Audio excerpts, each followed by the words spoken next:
చూచుచున్న ప్రతి వాటి విషయం లెక్క అప్పగించవలెను ఒక దినం. నీవు చూచుచున్న ప్రతి వాటి విషయం లెక్క అప్పగింపవలెను ఒక దినం.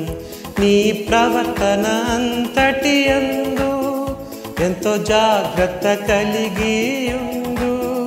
నీ ప్రవర్తన అంతటి యందు ఎంతో జాగ్రత్త కలిగి ఉండు. నీవు చూచుచున్న ప్రతి వాటి విషయం లెక్క అప్పగింపవలెను ఒక దినం. నీవు చూచుచున్న ప్రతి వాటి విషయం లెక్క అప్పగింపవలెను ఒక దినం. యూదారాజులంతట్లో ఇతడు మంచి సాక్ష్యం కలిగిన వాడు, దేవుణ్ణి పూర్ణ హృదయముతో అనుసరించిన వాడని మనం విన్నాం. మరి ఈరోజు అతని ప్రవర్తన గురించి మనం చూస్తాం. ప్రవర్తన అనేది ఎలా కలుగుతుందంటే మన విలువల్ని బట్టి కలుగుతుంది. మన సమయాన్ని, మన ధనాన్ని దేని కొరకు ఖర్చు పెడుతున్నామో ఆలోచన చేస్తే మన విలువలు మనకు అర్థమవుతాయి. ఆ విలువలే తరచుగా మనం చేస్తున్నప్పుడు అది మన ప్రవర్తన అయిపోతుంది. మంచు పర్వతాలు ఉంటాయి. ఇంగ్లీష్లో ఐస్బర్గ్ అనేది పైకి మనకు కొంచెమే కనిపిస్తుంది, కానీ కింద అది నీళ్ళల్లో ఎంతో ఎక్కువ భాగం ఉన్నట్లుగా మనం గమనిస్తాం.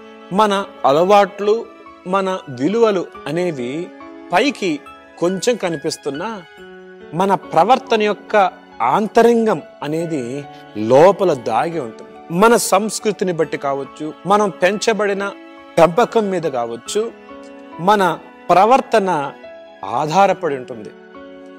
చాలా సహజంగా జరిగేది ఏంటంటే మనం తల్లిదండ్రుల నుంచి నేర్చుకునేది అది మన జీవితంలో ఒక విలువగా భావిస్తాం. అది మంచో చెడో ఆలోచించాం, దాన్ని మన ప్రవర్తనలో ఒక భాగంగా తీసుకుంటాం. ఉదాహరణకి కొంతమంది అబద్ధాలు సహజంగా ఆడతారు, వాడుకైపోద్ది వాళ్ళకి.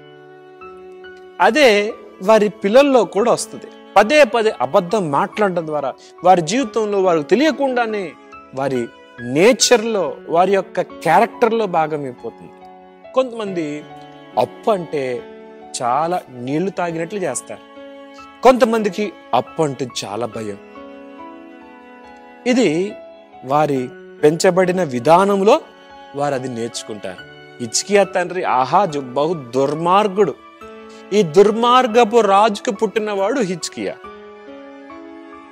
అతని విలువలన్నీ దేవునికి విరోధంగా ఉన్నవి మార్చుకోగలిగాడు. ఎలా మార్చుకున్నాడు? ఉదాహరణకి నా ఎడవ చేతికి పెట్టుకున్న ఈ వాచ్ నా కుడి చేతికి పెట్టుకుంటే అది నాకు కొత్తగా అనిపిస్తుంది.